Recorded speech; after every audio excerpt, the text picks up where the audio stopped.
নমস্কার বন্ধুরা, অনিফার্স world YouTube চ্যানেলে আপনাদেরকে স্বাগত। ওবিসি সংরক্ষণ নিয়ে একটি গুরুত্বপূর্ণ নির্দেশিকা দেওয়া হয়েছে।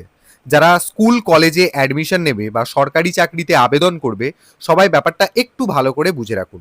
দেখুন, এখানে যে নির্দেশিকাটি দেওয়া হয়েছে তার মূল বিষয় হচ্ছে যে শিক্ষা প্রতিষ্ঠানে ভর্তি এবং সরকারি চাকরির নিয়োগে ওবিসি রিজার্ভেশন পাওয়ার জন্য নন ক্রিমি লেয়ার, যেটাকে এনসিএল সার্টিফিকেট বলা হয়, সেই নন ক্রিমি লেয়ার সার্টিফিকেট বাধ্যতামূলক কিনা সে বিষয়েই একটি স্পষ্ট নির্দেশিকা দেওয়া হয়েছে।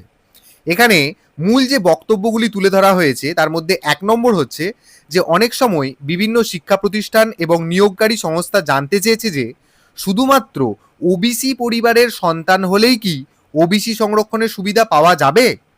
সেই বিষয়ে পশ্চিমবঙ্গ সরকার স্পষ্টভাবে জানিয়ে দিয়েছে যে শুধু বাবার বা পরিবারের ওবিসি সার্টিফিকেট থাকলেই ওবিসি সংরক্ষণের সুবিধা পাওয়া যাবে না।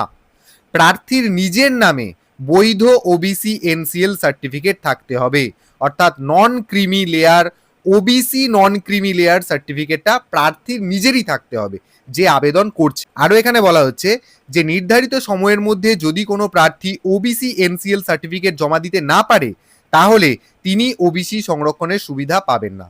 তাকে জেনারেল বা আনরিজার্ভড শ্রেণীর প্রার্থী হিসেবেই গণ্য করা হবে।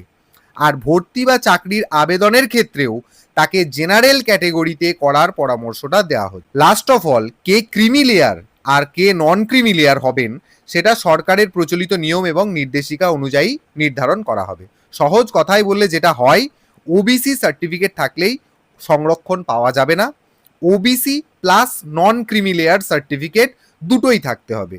মানে নন ক্রিমি লেয়ার সার্টিফিকেট না থাকলে ওবিসি কোটার সুবিধা পরিষ্কার একদম পাওয়া যাবে না, তখন প্রার্থীকে জেনারেল ক্যাটেগরি হিসেবেই বিবেচনা করা হবে।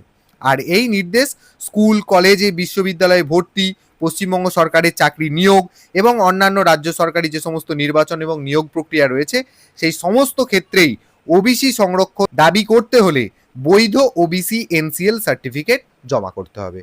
তো এটাই মূল নির্দেশিকার মধ্যে বলা হয়েছে। সেটা আপনারা একে অপরের সাথে অবশ্যই শেয়ার করুন এবং আপনারা যারা আমার চ্যানেলে নতুন তারা চ্যানেলটিকে সাবস্ক্রাইব করে নিতে ভুলবেন না।